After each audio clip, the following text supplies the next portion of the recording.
brincadeiras eles estavam fazendo? O tempo já tinha passado, eles casaram já com certa idade. O filho já havia nascido, mas ali eles brincavam.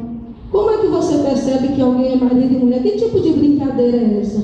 É uma brincadeira, irmãos, que deve haver, sim, no casamento, o companheirismo, o amor um pelo outro. Às vezes o homem olha para a esposa e já não diz mais que a ama.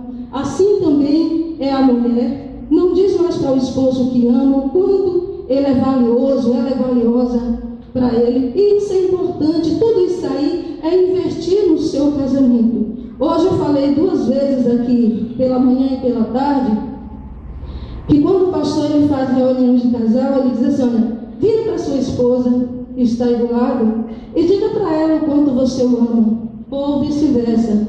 Mas muitos não têm coragem. Faz isso aí agora, aproveita aí, fala para a mulher que está. Quem está aqui com a esposa? Fala para a esposa aí. E diz o quanto dá um cheiro nele aí. O quanto ama.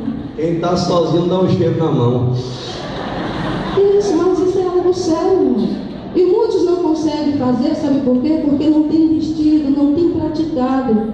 E no namoro, no noivado, muitas vezes faziam. Diziam: olha, você é a mulher da minha vida.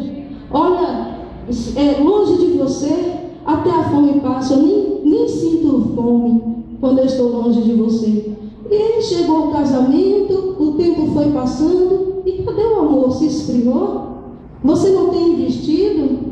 Você não tem se preparado para sua esposa, para o seu esposo? Isso é importante. Você não tem que conquistar o seu esposo, a sua esposa só no namoro, não. A conquista tem que ser a cada dia, irmão. A cada dia um tem que olhar para o outro e dizer o valor que um tem pelo outro.